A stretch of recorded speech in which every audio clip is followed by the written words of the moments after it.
So the first question is, when did you know that art was something that you were passionate about and wanted to spend the rest of your life doing?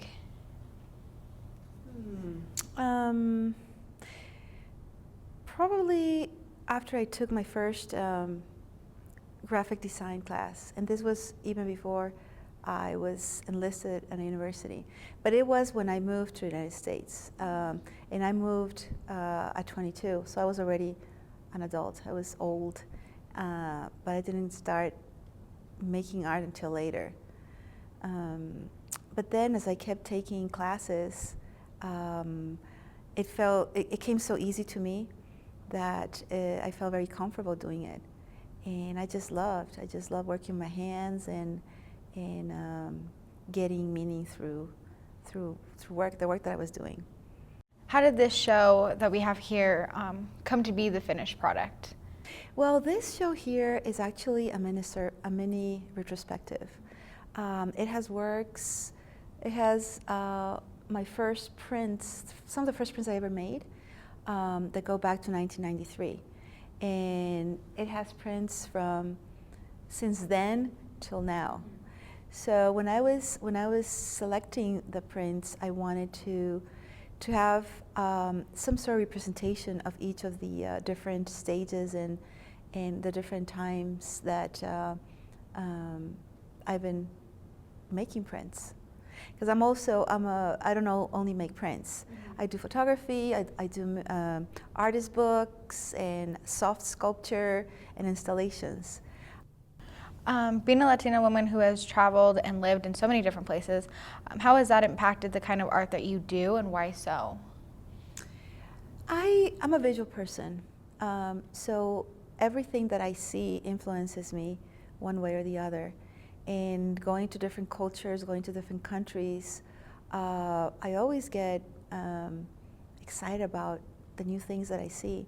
So I really believe that everything that I encounter feeds my own vocabulary. And the places that I've been to, a lot of them have a relationship with Ibero-America or Spanish-speaking countries. So it's always nice to see the connection. And I grew up in Ecuador, so I have a lot of sensitivity to certain things that are enhanced when I visit other countries and I see the connections that they have. My training in fine arts developed when I moved to the United States, but when I lived in Ecuador, I was very influenced by handcrafts and by all the different mediums that exist there. Not so much as a fine art, but more as a daily life. I grew up around basketry and weavings and all these beautiful things, textiles, woven things that the indigenous people would do. And also, I grew up seeing sculptures, fine art sculptures and paintings and beautiful canvases. So I brought that in before I moved to the United States. And then when I moved to the United States, of course, I went through a fine arts training where I learned fine art photography, I learned printmaking, painting, drawing. But I always wanted to connect both influences. And it ended up being a mixture. And my art has been called mestiza. And I do see that, especially in my three-dimensional pieces. So I combine weavings and with photography, with photographs, and they are very unique because they're not the regular type of art that you see, because it has that blend of cultures. My aesthetics are guided by those past influences and the new influences, so they are different. And I don't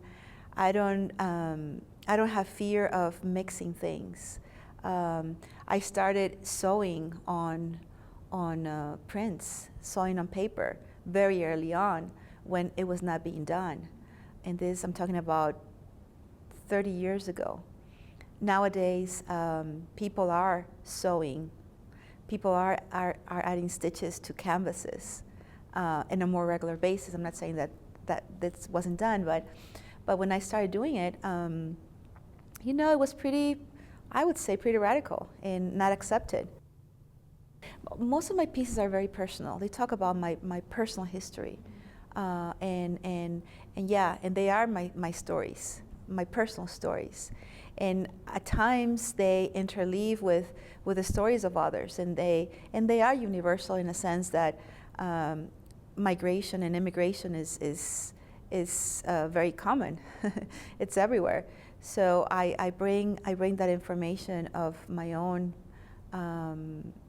historical recount, and I make stories out of them.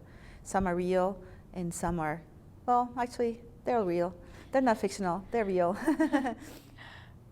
Okay, what do you want people to feel or to understand or to get from your art pieces? That's a good question. Every piece that I make, of course, has a message and responds to an idea, a theme, and I want to share who I am and what's in me, and I want for them to discover also what is it that I'm trying to tell and what is it I'm trying to say, and to identify themselves on whatever it is that resonates within them, whatever chord it touches in their beings. In previous interviews, you have stated that you sought to explore the meaning of your own personal history. You grapple in your art with your own past. How can you see that transpire in the work that we have here, in the ones that you've selected to bring here? This one here, the enjaulada, it's one that I think is important because it carries a lot of symbolism of a trajectory of my work. It's at many different levels, not only technical but also personal and emotional. It's a face of this young girl that's staring at you. It's a photograph, and that ties with my past, my photography. I'm also a photographer, and when I was growing up in Ecuador, I actually took a lot of pictures, and so that ties that with it. And also the outer, this design that it's a cage, but also it's a skirt. So in my work, throughout other series, I work with the skirt as a metaphor for gender, for being a female, and I create a whole series on this. It's called paper dolls or cucas. So that shape of the dress is really important in my work. It talks about who I am as well. But in that case, being a cage, different circumstances in my life made me feel that I was trapped. So I wanted to use that imagery to make me remember that there are alternatives, and that if I pursue my dreams and work towards goals, I could actually escape from that cage and not be trapped anymore. But that specific piece also, it talks about more political sense about the maquiladoras. So this young girl is trapped within the system, and she's sewing and sewing, trying to make money out of it. But so there are many levels, is the being trapped economically, being trapped as a woman, as a child, and also in the background you have all these pieces of fabric that are stitched together, And also you would notice that I use stitching, and to me stitching represents a lot of things, not only embracing being a female and growing up learning and growing up sewing and crocheting and doing all these things that are supposedly female labor intensive chores. So I wanted to bring that into my work, and the stitches represent that, but also they represent mending and piecing together and patching together in terms of healing and of the traumas that you go through in life. So the sewing is trying to mend. Why don't you pick one? I'll talk about it. Probably my favorite would probably be the quince. Oh, la quinceañera. Sí. Yes, yeah. That's a very special print. And it was perfect because I used all the elements that made sense for me. So I have the Austin background, the city in the background, and I have this quinceañera whose clothing is made out of the corn husks. And in reality, I actually built this dress with corn husks, and then I photographed it, and then it became that. And then you have the crown, and then you have the crown held by jalapeno peppers. So all these little symbols. And then you have the tree whose roots are writing and stitching and sewing. The trees talk about the Hispanic population in Austin. And I'm using two languages, Spanish and English, to talk about what the plights are for the community and what people see the Hispanics as being and what they are, in reality they are, and also what are their needs and what basically contrasting the two cultures, and not necessarily what's in Spanish is in English and vice versa. So I'm playing a little bit with the comprehension, the cultural comprehension from an Anglo point of view versus a Spanish-speaking view. So the branches have that, and then I have little symbols that represent Austin, like the bats and the nopalito. And then I also use, in the background, I'm using, the writing is part of manuscript, which is the Códice Mendoza, which is a manuscript. It's a manuscript from colonial times, and it talks about the life of the Aztecs, and written by the Spaniards. So to me, that text is really important. I use it in a lot of my work. And it's a reminder to me of mestizaje, of colonization, of interaction and exchanges, and the creation of a new culture. I cannot express everything that I need to say with just one layer. And that's also my Baroque background. You know, I love things that are super dense and populated.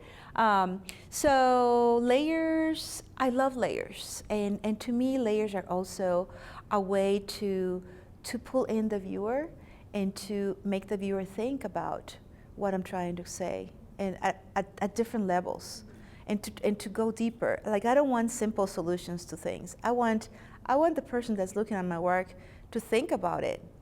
You know, I want the viewer to take something away that is more than, you know, a pretty picture. And I've tried doing that, and I can't. I always have to put something there that maybe doesn't even mean anything to the viewer. Maybe the viewer, you know, doesn't even see it. But it's important to me to put those things. So in case someone's interested enough in staying with my work long enough, they're gonna find it. Do, like your borders piece that you worked on, does the political statement both at home in Ecuador and all these different countries that you've been in, and especially now the United States, do those play a role in the message and the awareness that you want to bring to these pieces and to your audience? And the Border series, yes, I'm talking about those who have crossed, those undocumented that have moved to the United States in pursuit of a better life. And nowadays with this climate, people say, oh, but it's illegals, they're going against the law, and that's wrong. And well, it could be wrong, but that's not the issue for me. For me, the issue is that they have crossed, that they are here, and that they're human beings as anybody else, and that they deserve every chance that any other person deserves. How important is it that you said now that you're able to work with other Latina artists and it makes you happy? How important is that to not only, your subjects from past ones, and here that we have, you see the Latina roots, you understand that. So now working with artists that your aesthetics are the same, has your messages in your art changed? They have become more political because I see the necessity of having a voice, of having people hear my story, our story. So yes, I think that my message is actually getting stronger, more politicized. And but then my work is very subtle. Like, I don't like to throw in the face, the message. So it's, like for example, the series on the borders. If you see those two pieces, they're very abstracted. But they're talking about the crossing of the Rio Grande. And you have the north and the south. And they are very, if you look into it, I have pieces of Shinkolay on the north part. And this Shinkolay piece is part of a book of crimes and misdemeanors, written in English from Great Britain. And then the bottom of it is a text. By the way, the crimes and misdemeanors is a 17th century book. And then at the bottom, I have a 17th century book on Catholicism in Spanish.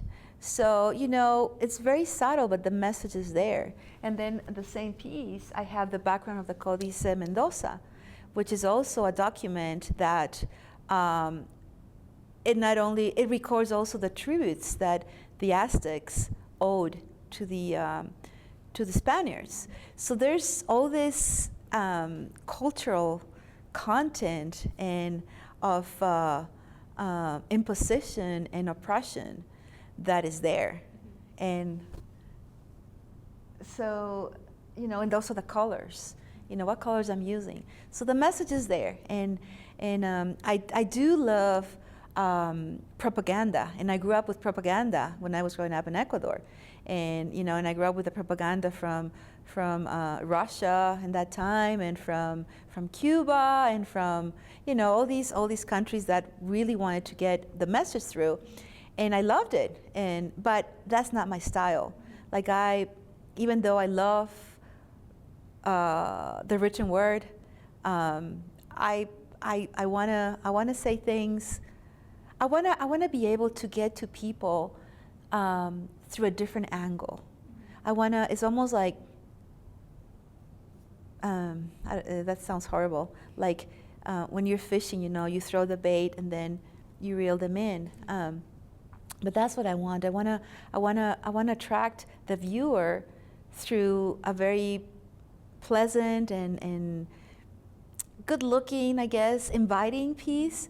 But then when they are part of it, I wanna talk about the message that I have, and I think that's a better way to get people to get immersed into something.